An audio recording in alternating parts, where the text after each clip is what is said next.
sore dan salam jumpa pemirsa. Senang sekali Nusa Tenggara Timur hari ini kembali hadir ke hadapan Anda.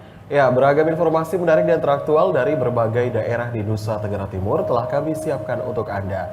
Mengawali perjumpaan kita berikut cuplikan berita utama hari ini.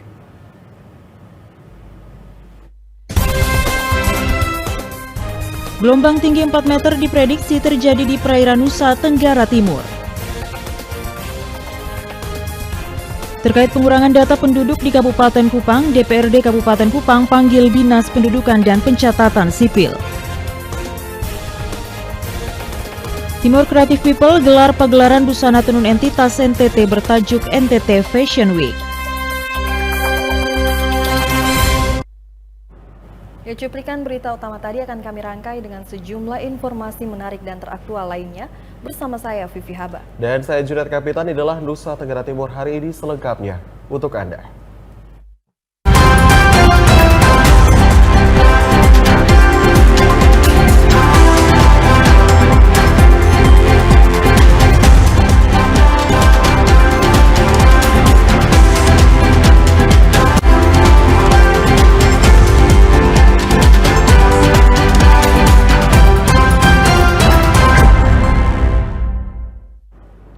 Kita awali Nusa Tenggara Timur hari ini dengan informasi dari Kota Kupang. Pemirsa, BMKG Stasiun Maritim Tenau mengeluarkan peringatan dini gelombang tinggi di sejumlah perairan di Nusa Tenggara Timur. Tinggi gelombang berkisar 2,5 hingga 4 meter berpeluang terjadi di wilayah Nusa Tenggara Timur bagian selatan.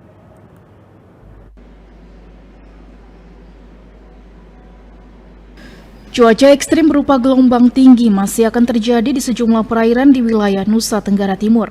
Gelombang tinggi ini dipicu oleh pola angin di wilayah Indonesia bagian utara, dominan bergerak dari tenggara menuju barat daya, dengan kecepatan angin berkisar 5 hingga 20 knot. Sedangkan di wilayah Indonesia bagian selatan, dominan bergerak dari timur menuju tenggara, dengan kecepatan angin berkisar 5 hingga 25 knot, akibat perbedaan tekanan antara benua Australia dan benua Asia. Kepala BMKG Stasiun Meteorologi Maritim Tenau Kupang, Muhammad Syaiful Hadi mengatakan, gelombang tinggi 2,5 hingga 4 meter diperkirakan terjadi di wilayah Nusa Tenggara Timur bagian selatan. Wilayah NTT bagian selatan yang diprediksi terjadi gelombang tinggi adalah Selat Sumba bagian selatan, Laut Sau, Samudra Hindia Selatan Sumba.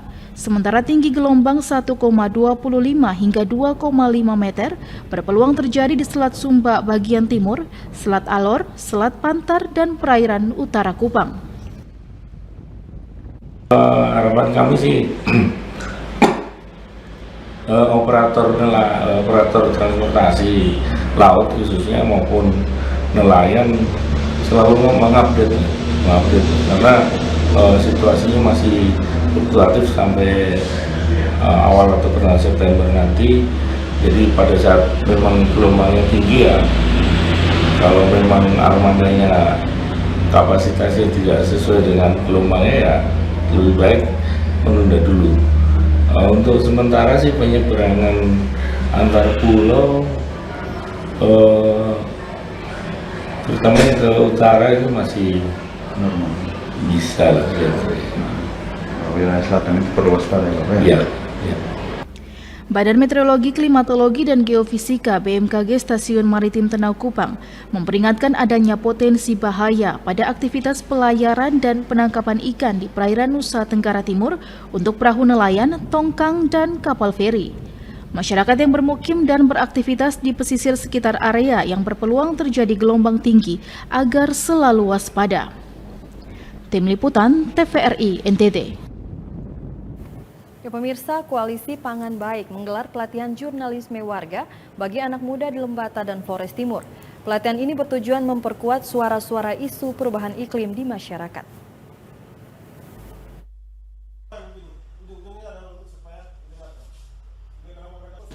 Pelatihan jurnalisme warga yang digelar di ruang rapat Yas Pensel Lewaleba, Kabupaten Lembata ini berlangsung selama 3 hari, yakni sejak Rabu 10 Agustus hingga Jumat 11 Agustus 2022.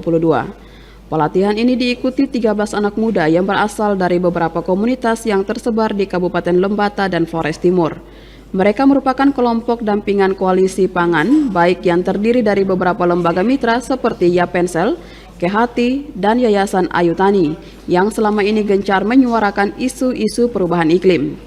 Anak-anak muda ini juga merupakan inisiator upaya-upaya adaptasi perubahan iklim di desa mereka masing-masing. Pelatihan jurnalisme warga yang menghadirkan beberapa pemateri di kalangan jurnalis ini bertujuan memperkuat suara-suara perubahan iklim, isu ketahanan pangan dan pertanian. Benediktus Kia Asan, staf Yapensel selaku penyelenggara kegiatan ini mengatakan, pelatihan ini bertujuan meningkatkan peran anak muda dalam mendeteksi gejala-gejala perubahan iklim dan menuangkan dalam bentuk karya jurnalistik. Ini dilakukan dengan tujuan untuk meningkatkan kapasitas anak-anak muda di desa-desa berkaitan dengan kemampuan untuk membuat karya jurnalistik baik tulisan, foto ataupun video yang kontennya tentang pangan, pertanian dan perubahan iklim. Ini dengan maksud supaya warga, dalam ini anak muda, mulai terlibat mendeteksi, mengobservasi keadaan-keadaan perubahan iklim, dampaknya bagi pangan dan pertanian di tempat tinggal mereka, kemudian menyuarakan itu lewat berbagai platform media mereka, baik yang di digital ataupun juga yang konvensional. Dan kita harapkan ketika dengan itu mereka bisa lakukan, lebih memperluas atau memperkuat lagi suara-suara untuk sama-sama mengadaptasi terhadap perubahan iklim, khususnya dalam urusan berkaitan dengan pangan, pertanian, dan perubahan iklim yang menjadi mandat dari Koalisi Pangan Baik. Dalam pelatihan ini, para peserta diminta untuk mengamati situasi perubahan iklim di sekitar lingkungan, juga menulis upaya-upaya terhadap adaptasi perubahan iklim. Dari Kabupaten Lembata, Andri Atagoran, TVRI NTT. Kita ke daerah perbatasan, pemirsa, panen jagung di Desa Fatuketi, Kecamatan Kakuluk Mesak, Kabupaten Belu kembali dilakukan dengan hasil panen kali ini sebanyak 6 ton.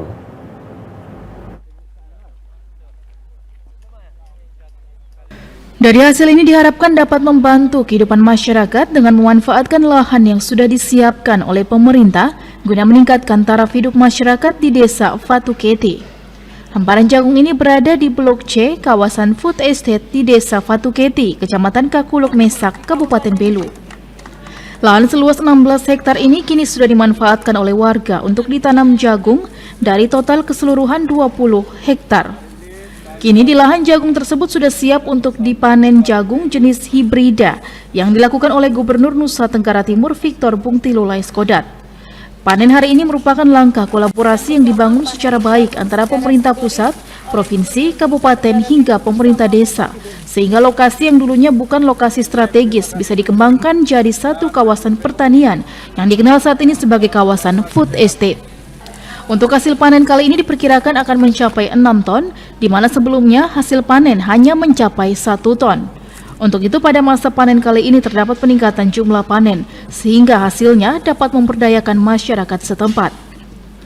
Selain itu untuk meningkatkan produktivitas jagung di lahan ini, pemerintah menyediakan pupuk, air, serta fasilitas penunjang lainnya demi kemajuan lahan food estate ini. Dengan kolaborasi seperti ini, pemerintah pusat, pemerintah provinsi, dan kabupaten, desa akan membuat masyarakat lebih maju. Tadi telah disampaikan oleh masyarakat bahwa mereka dulu tempat ini menjadi tempat untuk tanam jeruk dan gagal. Lalu dengan buat bendungan roti klot, mereka belajar untuk menanam jagung dan akhirnya juga sempat cuman gagal dan ada juga panen cuma 1 ton dan terus menerus. Dan hari ini mereka, kalau kita lihat hari ini rata-rata kita pastikan itu 5 ton sampai 6 ton. Ubinan kemarin itu ada di 6 ton, tapi saya lihat kita rata-rata ada di 5 lebih. Itu sebuah kemajuan yang sebelumnya cuma 1 ton, sekarang menjadi 5 ton. Karena itu pupuk, benih, air, itu semua menjadi prasyarat untuk bagaimana kita mendorong produktivitas jagung di tempat ini bisa bertumbuh karena menjadi perhatian dari Bapak Presiden. Pupuk, benih, dan air menjadi prasyarat untuk mendorong produktivitas jagung di tempat ini bisa bertumbuh. Dari Kabupaten Belu, Andri Witak, TVRI NTT.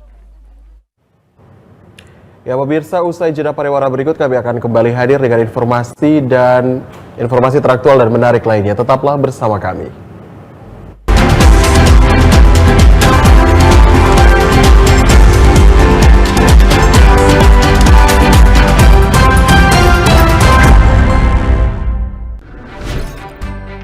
semuanya, aku Modi, maskot TV Digital Indonesia. Aku akan membantu semua orang menuju migrasi TV digital. Di mana? Di siarandigital.id dan call center 159.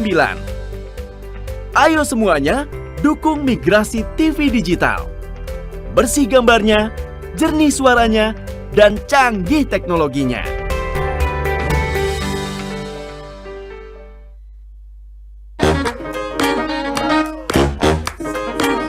Halo, aku Modi, Sobat Digitalmu. Kamu tahu nggak kalau siaran TV analog akan diganti menjadi digital? Caranya gampang banget loh. Kamu hanya perlu menginstal set-top box. Ayo, ikuti Modi.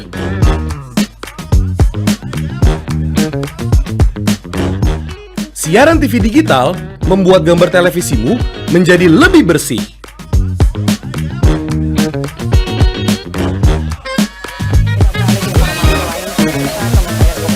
Tidak hanya bersih gambarnya, siaran TV digital juga lebih jernih suaranya. Terus membangun infrastruktur telekomunikasi di wilayah tertinggal, terdepan dan terluar. Selain membuat gambar lebih bersih dan suara lebih jernih, teknologi TV digital juga lebih canggih. Ayo, kita kembali ke lab. Ayo, segera bermigrasi ke siaran TV digital. Bersih gambarnya, jernih suaranya, canggih teknologinya.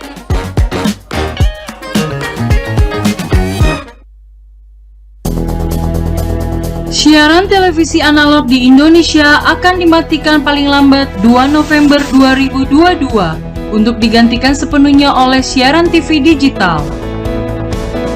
Program migrasi mode siaran TV ini disebut Analog Switch Off atau ASO. Meski demikian, para pemilik TV biasa atau tabung alias TV analog tak perlu khawatir, sebab TV analog bisa dimanfaatkan menjadi TV digital dengan menggunakan perangkat set-top box yang sudah mendukung digital video broadcasting second generation terrestrial atau DVB T2, standar TV digital di Indonesia. Satu hal lagi, pemerintah juga memberikan gratis kepada masyarakat yang masuk dalam kategori miskin, sehingga masyarakat tersebut dapat segera beralih ke TV digital dalam beberapa bulan ke depan. Kementerian Kominfo telah membuat program memberikan set-top box kepada masyarakat kategori miskin dalam aturan pemerintah dan peraturan menteri. Alokasi set-top box gratis itu dari penyelenggara multiplexing TV digital atau MUX sebagai bentuk komitmen persiapan analog switch off. Masyarakat dapat mengakses informasi tentang analog switch off, TV digital maupun jenis set-top box yang sudah memiliki sertifikasi dalam mendukung siaran digital di laman Kementerian Kominfo, yaitu siarandigital.kominfo.go.id. Ayo, segera beralih ke TV digital.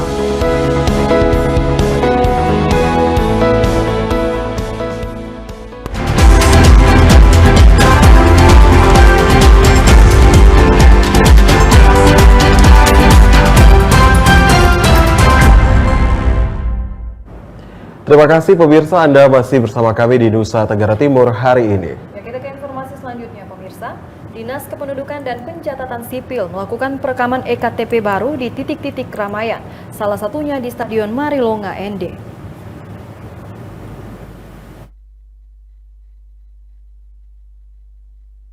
Kepala Dinas Kependudukan dan Catatan Sipil, Ebi Sigasare menyampaikan kegiatan perekaman KTP baru di Stadion Marilonga dan titik-titik keramaian merupakan program baru Disduk Capil yang dinamai Persami atau perekaman EKTP Sabtu malam Minggu dalam rangka percepatan kepemilikan KTP elektronik. Kegiatan ini sudah berlangsung selama 3 hari, berlangsung setiap hari Sabtu dan Minggu dan sudah kurang lebih 500 EKTP yang sudah direkam dan sudah dibagi langsung oleh Bupati ND kepada masyarakat. Diharapkan masyarakat yang belum mempunyai EKTP atau Adminduk segera mengurus baik melalui online maupun manual di kantor Disduk Capil atau di mobil keliling Giru Giwa yang hadir setiap Sabtu dan Minggu di titik-titik keramaian seperti di Stadion Marilonga dan Jalan Soekarno. Jadi terkait dengan perekaman KTP pada saat momen Suratin Kap U17 ini memang benar-benar dimanfaatkan oleh Dinas Kependudukan dan Pencatatan Sipil Kabupaten ND. Ya, jadi memang dalam rangka percepatan kepemilikan KTP elektronik. Ya, jadi memang kalau kita saksikan bersama di mana antusias masyarakat yang menonton Suratin Kap ini cukup tinggi. Ya. Dari antusias ini banyak sekali masyarakat anak-anak yang sudah lebih dari 17 tahun yang datang menonton bola kaki. Nah, momen ini dimanfaatkan oleh Dinas Kependudukan Pencatatan Sipil untuk melakukan perekaman di stadion. Dari Kabupaten ND, Obitani, TVRI NTT. Pemirsa, 676 warga desa Bismarak dipastikan akan mengikuti pemilihan kepala desa pada 22 November mendatang. Salah satu tahapan pemilihan kepala desa yang tidak kalah penting adalah penetapan data pemilih tetap atau DPT.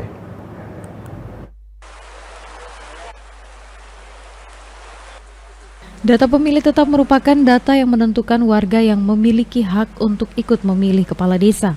Untuk Kabupaten Kupang, dalam tahapan pemilihan kepala desa tahun 2022, saat ini sebagian besar desa sedang melakukan tahapan penetapan data pemilih tetap. Seperti di Desa Bismarak misalnya, saat ini tahapan pemilihan kepala desa telah sampai pada penetapan data pemilih tetap. Ketua Panitia Pemilihan Kepala Desa Bismarak, Soleman Lisnahan, mengatakan sebanyak 676 warga desa Bismarak dipastikan akan mengikuti pemilihan kepala desa pada November 2022 mendatang, di mana ke-676 warga yang terdaftar pada data pemilih tetap tersebut sebelum ditetapkan harus melalui beberapa proses. Awalnya, dimulai dari pendataan warga yang sudah memiliki hak untuk mengikuti pemilihan kepala desa dari tingkat RT, RW, dan dusun. Kemudian diserahkan ke panitia, dan oleh panitia dikeluarkan data pemilih sementara atau DPS. Data tersebut dikembalikan ke RT, RW, dan dusun untuk melakukan cross-check.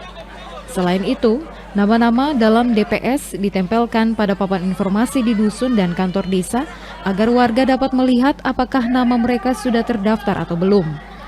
Selanjutnya, setelah proses verifikasi oleh panitia bersama DPD melakukan musyawarah penetapan data pemilih tetap. Saat ditanya apakah masih ada peluang bagi pemilih yang belum masuk dalam DPT untuk ikut memilih saat pelaksanaan Pilkades nanti, Soleman mengatakan hingga saat ini belum ada kebijakan terkait hal tersebut dari Dinas Pemberdayaan Masyarakat Desa Kabupaten Kupang. Untuk DPS, DPT, bahkan daftar pemilihan tetap itu sudah kami laksanakan dengan baik dan seluruh proses itu telah diketahui oleh masyarakat. Jadi daftar pemilih sementara, daftar pemilih tambahan maupun daftar pemilih tetap itu sudah kami tempelkan, sudah kami umumkan bagi semua warga masyarakat sehingga sampai dengan hari ini kami percaya bahwa apa yang kami kerjakan itu sudah berjalan sesuai dengan prosedurnya. Soleman berharap warga yang telah ditetapkan dalam data pemilih tetap dapat mengikuti partisipasi dalam pemilihan kepala desa pada bulan November 2022 mendatang. Dari Kabupaten Kupang, Kris Poto, TVRI NTT.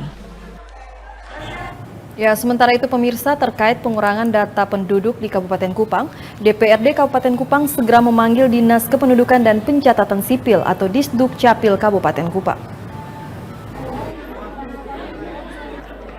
Dari angka 403.582 jiwa ke 382.402 jiwa, saat ini masih menjadi polemik panjang. Pasalnya, pengurangan data penduduk ini akan berdampak pada pengurangan data pemilih dan kursi DPRD Kabupaten Kupang pada pemilu 2024 mendatang. Tentunya hal ini menuai tanggapan dari berbagai pihak yang berkepentingan di Kabupaten Kupang. Salah satunya dari Ketua DPRD Kabupaten Kupang, Daniel Taimenas.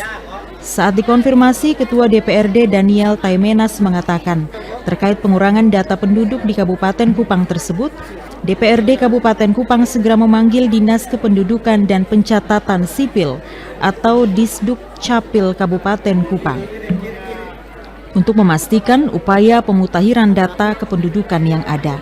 Karena jika data kependudukan terus mengalami kekurangan seperti saat ini, maka akan berdampak buruk terhadap berbagai hal di Kabupaten Kupang.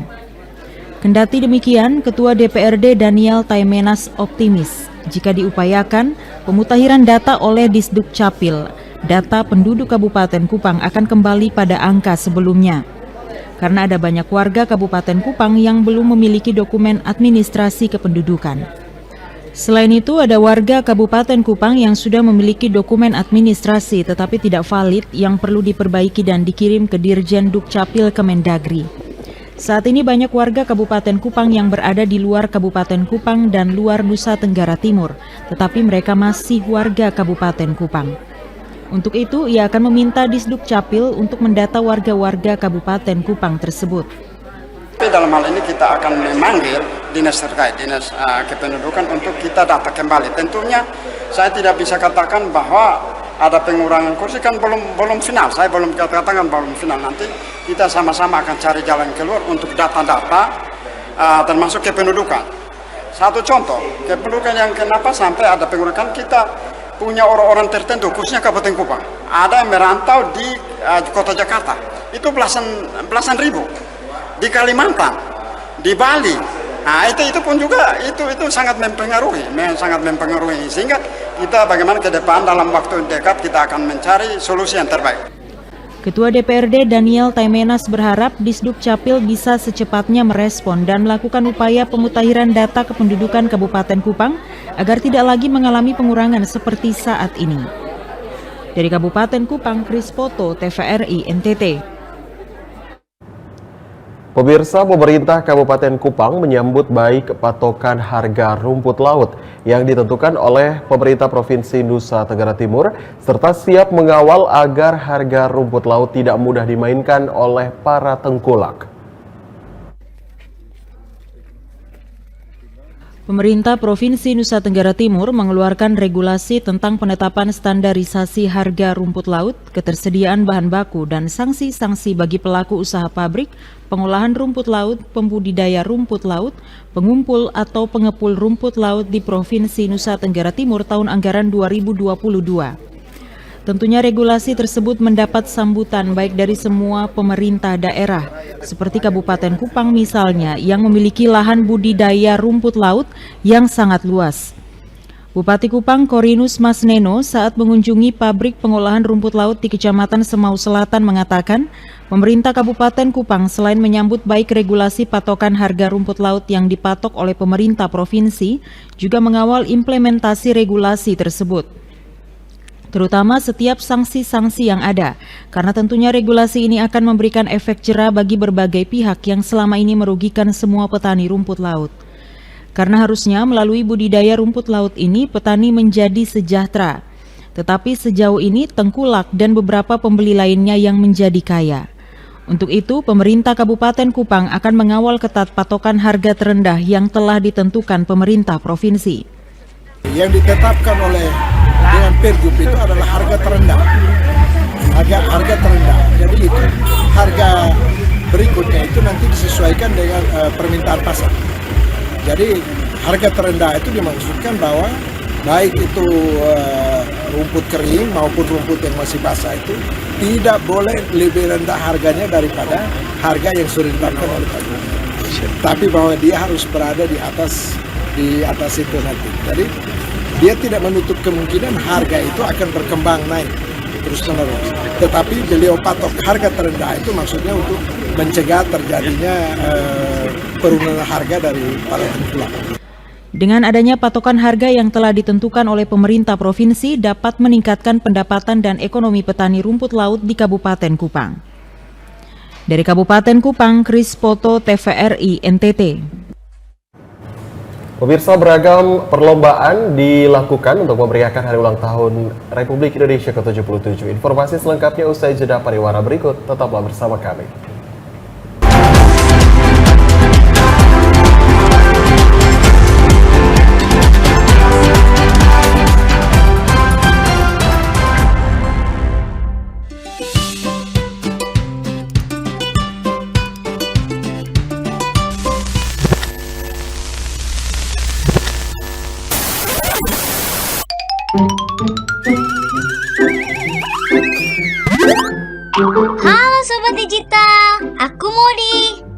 Asik kan nonton TV bersemut kayak gini?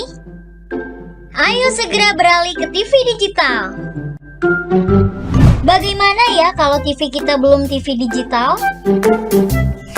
Segera pasang set-top box ke TV analogmu. Yuk coba lihat sekarang. Gambarnya lebih bersih, suaranya lebih jernih, yang pasti canggih dan banyak programnya. Ayo, segera beralih ke TV digital. Bersih, jernih, canggih.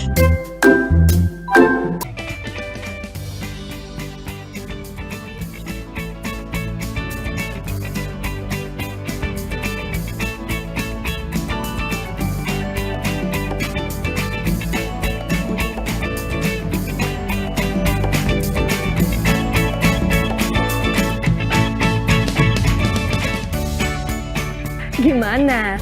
Bersih dan jernih kan siarannya? Jangan khawatir, semua ini gratis. Tidak perlu beli kuota internet dan nggak perlu biaya berlangganan. Bagi kamu yang masih menggunakan TV analog, cukup dengan satu langkah mudah. Untuk televisi yang sudah siap digital, cukup scan ulang siaran TV kamu untuk menangkap siaran TV digital. Banyak pilihan programnya, bersih gambarnya, jernih suaranya, dan canggih teknologinya. Ayo, kita beralih ke siaran televisi digital.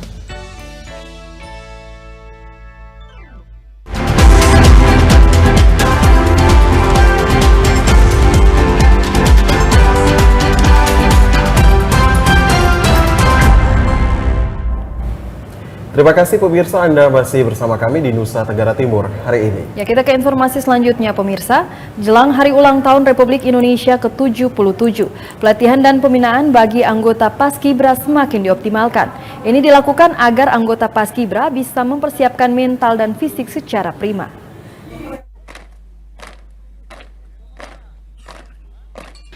Inilah suasana pelatihan dan pembinaan mental serta fisik bagi anggota Paskibraka tahun 2022. Pelatihan terkait baris berbaris dan penguasaan teknik yang benar untuk pengibaran bendera diajarkan oleh para pelatih dari Kodim 1625 Ngada, agar dalam waktu yang semakin dekat ini anggota Paskibraka sudah siap secara penuh untuk pelaksanaan pengibaran bendera pada tanggal 17 Agustus 2022 nanti. Pelatih Paskibraka dari Kodim 1625 Ngada terlihat memberikan arahan dan petunjuk kepada anggota Paskibraka agar selalu fokus dan sigap dalam menjalankan pelatihan untuk kesiapan yang lebih baik lagi. Beberapa perbaikan terus dibenahi agar anggota Paskibraka selalu sadar dan waspada dalam menjalankan tugas dan tanggung jawab secara baik dan benar. Walau terlihat sedikit lelah, tetapi anggota Paskibraka dengan sigap mendengarkan instruksi pelatih untuk memperbaiki diri secara cepat agar selama masa pelatihan dan pembinaan menjadi dasar yang kuat dalam pelaksanaan pengibaran merah putih di Taman Kartini nanti. Sekretaris Daerah Kabupaten Ngada, Theodosius Yosefus Nono, menjelaskan bahwa pelatihan dan pendampingan bagi anggota Paskibraka kali ini semakin dioptimalkan karena waktu yang semakin sempit, dan berharap agar para anggota Paskibraka mampu menyerap materi pelatihan dengan baik sebagai bentuk kecintaan terhadap bangsa dan negara. Anak-anak ini direkrut dari seluruh sekolah di Kabupaten Ngada dan mereka diinapkan, didiklatkan pada satu tempat, dan selama diklat itu juga mereka diberi pembekalan-pembekalan oleh pimpinan daerah untuk menanamkan nilai-nilai nasionalisme. Nah, dengan demikian dari situ kemudian mereka mengikuti pelatihan-pelatihan persiapan untuk pengibaran bendera merah putih pada tanggal 17 Agustus itu yang ditangani oleh Kodim.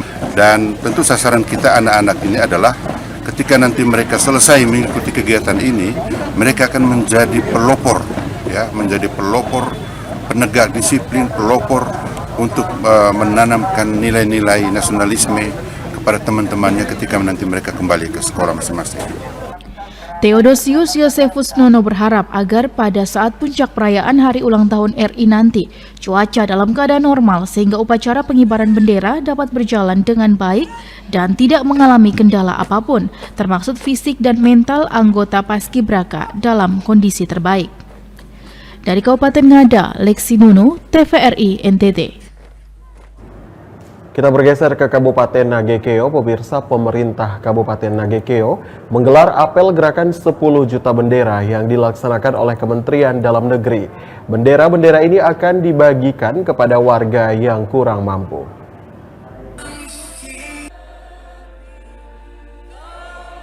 Bertempat di halaman kantor Bupati Nagekeo, ribuan peserta mulai dari pegawai, TNI Polri, para siswa dan pelajar serta masyarakat mengikuti upacara gerakan 10 juta bendera. Upacara ini dipimpin oleh Sekda Nagekeo Lukas Mere.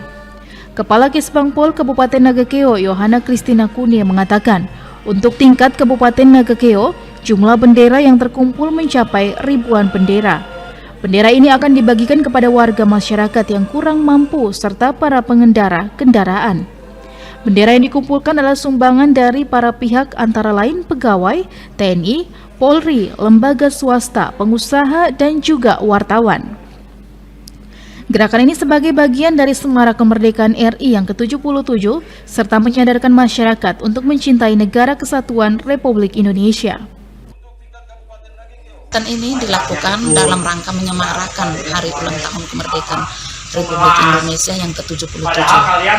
Nah, sasaran penerima bendera itu selain masyarakat kurang mampu, kita bagikan juga bendera tersebut kepada pengendara kendaraan bermotor. Karena kemerdekaan ini adalah semua elemen bangsa ini menikmati hasil dari kemerdekaan itu.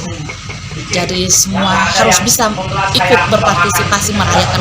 Dirinya mengimbau kepada semua warga masyarakat yang ada di Kabupaten Nagekeo untuk wajib menaikkan bendera merah putih di setiap halaman rumah dan kantor masing-masing.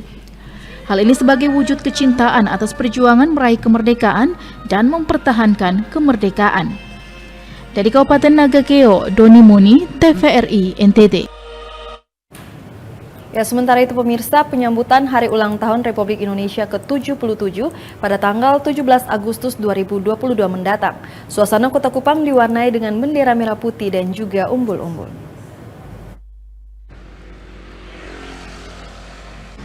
Semarak menyambut Hari Kemerdekaan Indonesia ke-77 tahun di Kota Kupang sangat terlihat. Sepanjang jalan, perkantoran, dan rumah warga terlihat ramai dengan pemasangan bendera merah putih dan umbul-umbul. Semarak kemerdekaan ini dari tahun ke tahun semakin meningkat seiring adanya himbauan dari pemerintah kepada seluruh masyarakat untuk mengibarkan bendera selama bulan Agustus atau bulan kemerdekaan. Masyarakat dihimbau untuk mengibarkan bendera merah putih di halaman rumah mulai dari tanggal 1 hingga 31 Agustus. Pengibaran bendera merah putih ini sebagai bentuk nasionalisme, rasa bangga, dan menghargai jasa para pahlawan yang telah membawa kemerdekaan bagi bangsa Indonesia pada 77 tahun silam. Yonas Tahu, Ketua RT 25 Kelurahan Sikumana, Kecamatan Maulafa, Kota Kupang mengatakan, semua warga di lingkungan RT 25 Kelurahan Sikumana sudah dihimbau untuk mengibarkan bendera sejak tanggal 1 Agustus, terutama warga yang rumahnya berada di pinggir jalan umum. Dan saat ini, semua warga di lingkungannya sudah mengibarkan bendera. Untuk masyarakat RT 25, saya sudah himbau untuk terutama di pinggir jalan tol, jalan protokol itu diwajibkan. Yang di belakang-belakang juga saya himbau, bagi yang sudah ada bendera silakan kasih naik, tidak ada kecualian. Yang di pinggir jalan tol itu saya wajibkan harus kasih naik. Bahkan ada umbul-umbul silakan juga. Itu himbauan saya kepada masyarakat seperti itu. Tidak ada kecualian. Selain mengibarkan bendera merah putih dan umbul-umbul di halaman rumah, semarak peringatan kemerdekaan Indonesia tahun ini juga mulai dimeriahkan dengan berbagai perlombaan di tengah masyarakat pasca meredanya COVID-19.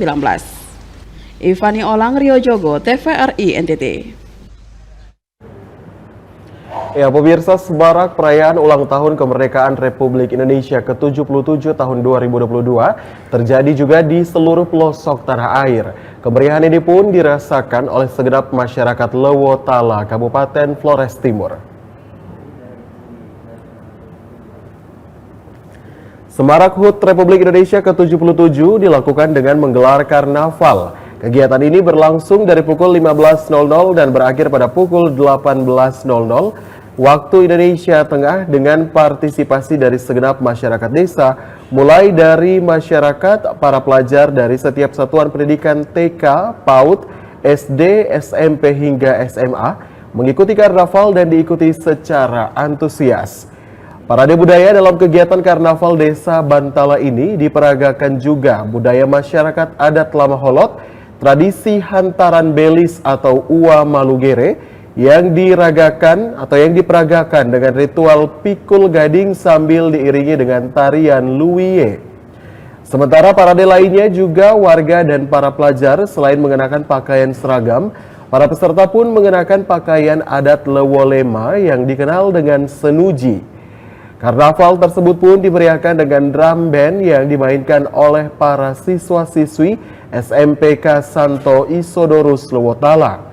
Di penghujung karnaval, warga pun menggelar tarian sason secara massal secara meriah. Selain karnaval, pemerintah desa dan masyarakat menggelar pertandingan sepak bola dan berbagai perlombaan lainnya. Dijadwalkan juga panitia akan melaksanakan perayaan Ekaristi atau Misa Kenegaraan di gereja hari Senin 15 Agustus 2022 pukul 8.00 waktu Indonesia Tengah. Dari Kabupaten Flores Timur, Patman Werang, TVRI NTT. Ya pemirsa, untuk memperingati Hari Kemerdekaan Republik Indonesia, SMA Evata Soe menggelar beberapa lomba. Semua siswa terlibat dalam acara ini.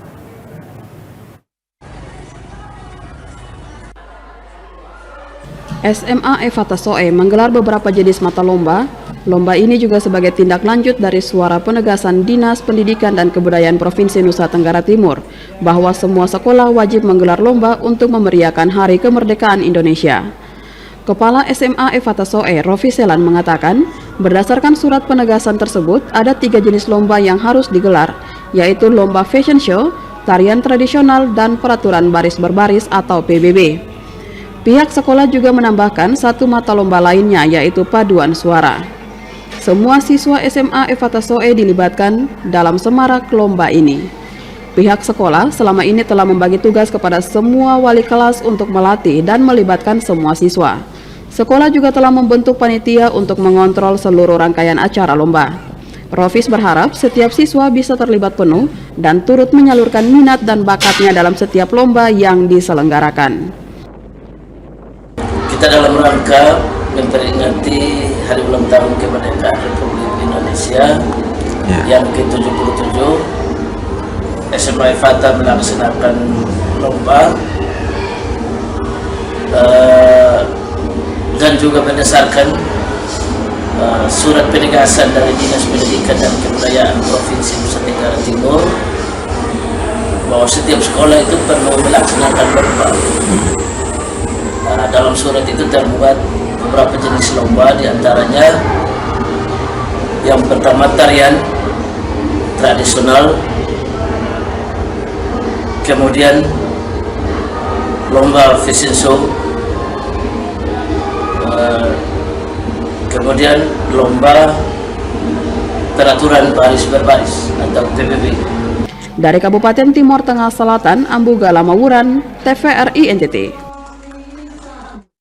Sementara itu, pemirsa, menyambut dan memaknai Hari Ulang Tahun Republik Indonesia ke-77, pemerintah Kecamatan Semau menggelar turnamen voli antar desa. 8 desa ikut berpartisipasi dalam setiap kegiatan yang digelar oleh pemerintah Kecamatan Semau.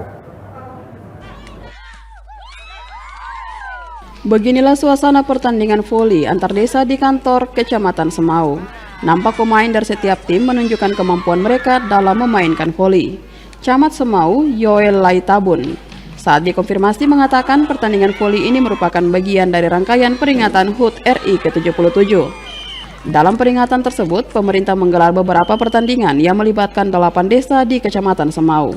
Dan turnamen bola voli ini merupakan salah satu pertandingan yang lebih bergengsi dari beberapa pertandingan yang digelar. Bahkan dari setiap desa mengutus 2 tim untuk berpartisipasi dalam pertandingan voli ini. Pertandingan sudah mulai digelar sejak 11 Agustus 2022 dan akan berakhir pada 17 Agustus 2022 mendatang. Pertandingan bola voli ini digelar hampir setiap hari, mulai dari pukul 15.00 sampai 17.30 WITA. Ia mengapresiasi masyarakat karena dalam peringatan HUT RI ke-77 kali ini, masyarakat sangat antusias untuk berpartisipasi dalam setiap kegiatan yang digelar karena pandemi COVID-19 hingga 2 tahun tidak bisa menggelar kegiatan peringatan HUT RI. Harapannya perlombaan ini bisa berjalan dengan lancar, dengan baik. Dalam rangka ini juga membina hubungan keakraban di antara masyarakatnya, karena tahun-tahun sebelumnya, tahun 2021 itu memang karena kondisi di mana kita dilanda COVID, sehingga tahun lalu tidak dilaksanakan perlombaan. Ia berharap dalam peringatan HUT RI ke-77 kali ini, masyarakat bisa menikmati berbagai kegiatan yang digelar sebagai hiburan tahunan bagi masyarakat. Dari Kabupaten Kupang, Kris Poto, TVRI NTT. Ya, sementara itu pemirsa, ratusan warga Lewoleba Selatan melakukan long march dengan berbagai busana unik. Ini dilakukan untuk menyongsong Hari Ulang Tahun Republik Indonesia ke-77 yang akan diperingati pada 17 Agustus 2022 mendatang.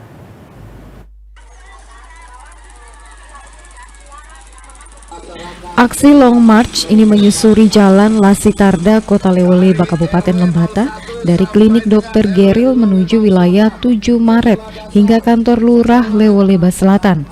Ratusan peserta warga Kelurahan Lewoleba Selatan dari berbagai kalangan tampak antusias mengikuti Long March yang berlangsung pada Minggu 14 Agustus 2022 sore ini. Berbagai busana mulai dari busana profesi hingga pakaian adat mereka tampilkan untuk menunjukkan heterogenitas warga Lewoleba Selatan. Sekretaris Lurah Lewoleba Selatan Yohanes Prasong Labaona mengatakan antusias warga yang sangat tinggi ini justru meningkatkan semangat kebersamaan untuk membangun Indonesia dari Kelurahan Lewoleba Selatan. Yohanes mengaku optimis kelurahan termuda di Kota Lewoleba ini mampu bangkit di momen 17 Agustus peringatan kemerdekaan Republik Indonesia. Antusias warga masyarakat Kelurahan Lewoleba Selatan ini sangat tinggi. Sangat tinggi. Tentunya ini adalah potensi. Di saat ini kita memeriahkan Kelurahan HUT RI ke-77. Kita tidak punya apa-apa, tetapi ada bapak mama, teman-teman semua, maka kita semua bisa berbuat apa-apa. Kenyataannya hari ini, sore ini, kita masih mempunyai kaum gema gempita untuk menyemangati kelurahan ini. Tidak hanya di Kelurahan Lewoleba Selatan, semarak 17 Agustus juga tampak di kelurahan lain di Kota Lewoleba, Kabupaten Lembata. Andri Atagoran, TVRI NTT.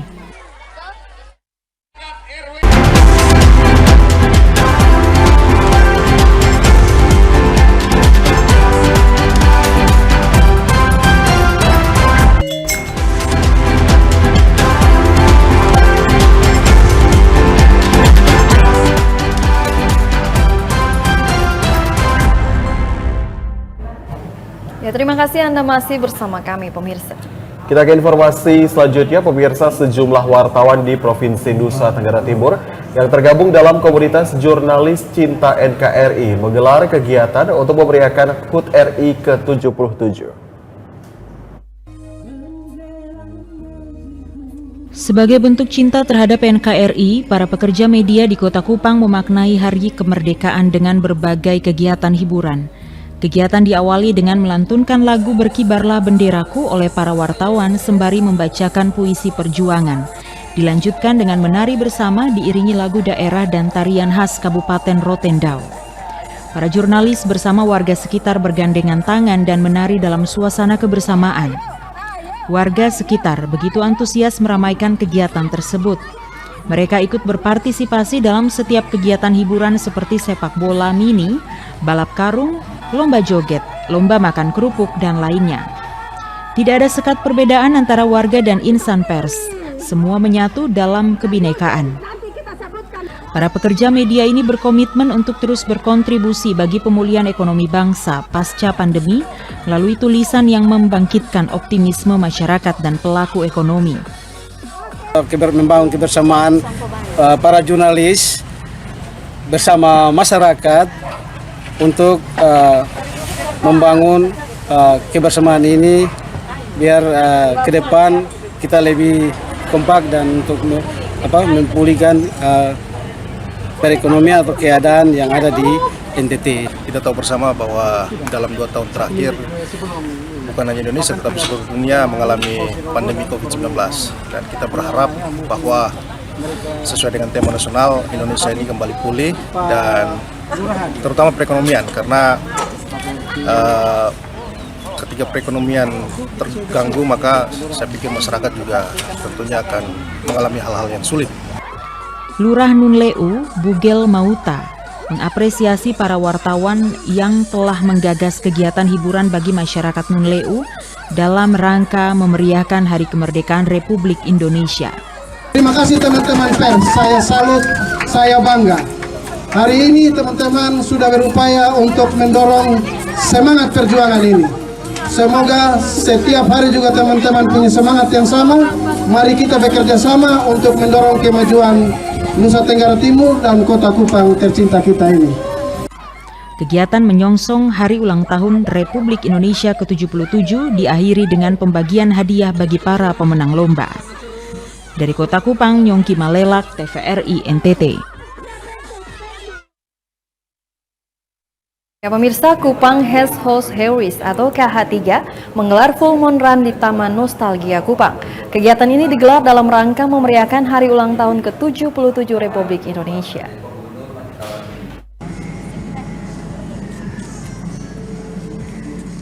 Full Moon Run merupakan salah satu kegiatan rutin KH3 yang dilaksanakan setiap bulan purnama. Kegiatan ini biasanya diawali dengan jalan atau lari menyusuri rute tertentu dan berakhir di tempat wisata. Kali ini para haser memilih melaksanakan kegiatan Full Moon Run di Taman Nostalgia Kupang dengan konsep kemerdekaan. Semua peserta menggunakan kostum berwarna merah dan ikat kepala berwarna merah putih. Para haser berjalan mengintari Taman Nostalgia, kemudian dilanjutkan dengan kegiatan hiburan seperti memecah balon yang dihimpit di perut pasangan suami istri atau teman sambil berjoget diiringi musik. Selain itu, semua peserta menari bersama tarian kebalai diiringi alunan musik tradisional asal Kabupaten Rotendao. Semua peserta bergembira bersama tanpa ada sekat perbedaan suku, agama, dan ras. Sebab prinsip yang dianut dalam KH3 adalah kebersamaan tanpa perbedaan. Prinsip tersebut merupakan perwujudan dari makna kemerdekaan yang dilandasi kebinekaan. Hari ulang tahun RI ke-77 dan pada malam ini tradisi Kupang H3 itu melakukan Full Moon Run atau run bulan purnama dan hari ini dikaitkan dengan perayaan 17 Agustus. Tidak ada pembedaan kelas, status sosial, kaya, miskin, warna kulit, pejabat atau bukan. Di HES kita semua sama rata. Yang harus dilanjutkan oleh generasi kita dan juga generasi yang akan datang untuk mengisi kemerdekaan ini dengan mengentaskan kemiskinan, kebodohan, kemiskinan, kemelaratan dan keterisolasian. Itu yang harus kita entaskan di bumi Nusa Tenggara Timur. Kendati cuaca berawan sehingga bulan purnama tidak sempat menunjukkan keindahannya pada Full Moon Run kali ini, namun tidak mengurangi makna kemerdekaan dalam kebersamaan. Dari Kota Kupang, Nyongki Malelak, TVRI NTT. Pemirsa, menyongsong HUT RI ke-77, Timor Creative People menggelar pagelaran tenun entitas Nusa Tenggara Timur bertajuk NTT Fashion Week. Sebanyak 179 orang berlenggak-lenggok di lokasi wisata kuliner Pantai Kelapa 5 Kupang pada Minggu 14 Agustus 2022 sore dalam kegiatan fashion show menyongsong Hari Ulang Tahun ke-77 Republik Indonesia. Tidak semua peserta fashion show berprofesi sebagai model. Ada ibu rumah tangga, anak-anak, pelajar, dan mahasiswa. Semua beraksi layaknya model profesional. Fashion show yang diberi nama NTT Fashion Week itu mengusung tema Tenun Entitas NTT, bertujuan untuk membumikan kain tenun ikat karya intelektual leluhur negeri Floba Morata. Busana yang ditampilkan dalam NTT Fashion Week semuanya berbahan dasar kain tenun ikat. Para peserta begitu percaya diri dan bersemangat mengikuti kegiatan ini. Dan bangga ternyata banyak dari berbagai kategori, anak-anak maupun remaja, bahkan orang tua sangat meminati dan mengetahui bahwa tenun NTT itu ternyata sangat bagus. Pesan apa yang mau disampaikan? Pesan yang mau saya sampaikan, semoga kegiatan ini tidak hanya berhenti di sini saja, kita semua tetap melestarikan tenun NTT dan mencintai tenun NTT. Penggagas kegiatan NTT Fashion Week, Erwin Yuan, mengaku bangga dan terharu dengan antusias masyarakat NTT dalam mempromosikan tenun ikat. Dia optimis jika kegiatan seperti ini terus digalakan, maka tenun ikat NTT akan dicintai oleh semua kalangan. Tenun entitas NTT, di mana tenun entitas NTT menjadikan diri kita untuk mencintai tenun dan kebanggaan kita masyarakat NTT untuk lebih mencintai budaya kita, karena apa? Karya luar biasa dari mama para penenun merupakan karya nyata, dan kita sebagai, kalau Erwin pribadi sebagai desainer harus merasa bangga dan harus terus mempromosikan tenun NTT itu sendiri.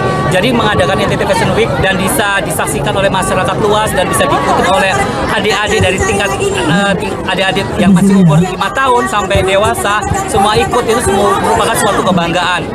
Dia berharap dengan adanya kegiatan NTT Fashion Week, kain tenun ikat khas NTT dapat dikenal luas hingga mancanegara.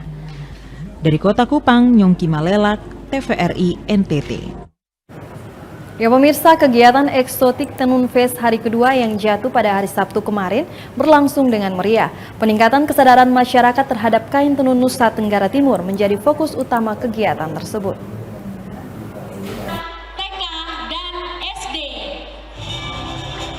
Rangkaian acara hari kedua Eksotis Tenun Fest yang diselenggarakan oleh Bank Indonesia Perwakilan Nusa Tenggara Timur kali ini diisi dengan peragaan busana kain tenun dari ibu-ibu organisasi yang ada di NTT, penandatanganan bisnis matching antara UMKM kain tenun, Dekranasda dan pihak perbankan serta talk show yang bertemakan Tenun NTT Goes to Cities Live.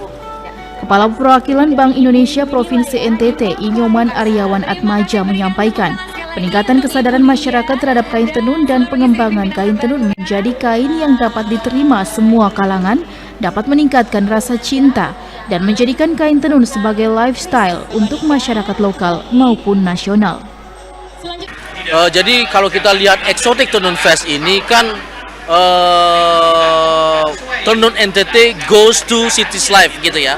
Jadi semua orang di kita tidak hanya karena budaya, karena kita adat kita, tetapi mari sehari-hari kita kemanapun, mau ke sekolah, ke kantor, ke mall, ya, arisan bagi mama-mama gitu ya, semuanya menggunakan tenun NTT. Ia berharap tenun NTT digunakan tidak hanya karena itu budaya, tetapi tenun NTT dapat menjadi pakaian keseharian yang dapat dipakai di segala situasi. Ketika penggunaannya semakin luas, maka pemasarannya juga semakin luas. Agung Pras, Simon Padang, TVRI NTT. Ya pemirsa, informasi tadi sekaligus mengakhiri perjumpaan kita hari ini. Kami kembali mengajak Anda untuk mentaati protokol kesehatan guna mencegah penularan COVID-19. Dan pemirsa, mari beralih ke TV digital untuk kualitas yang lebih baik. Terus saksikan Nusa Tenggara Timur hari ini yang menyajikan informasi secara santun, lugas, dan berimbang hanya di TVRI NTT, media pemersatu bangsa. Akhir kata, saya Junat Kapitan. Ya, dan saya Vivi Haba. Mewakili seluruh kerabat kerja yang bertugas mengucapkan terima kasih atas kebersamaan Anda. Selamat petang dan sampai jumpa.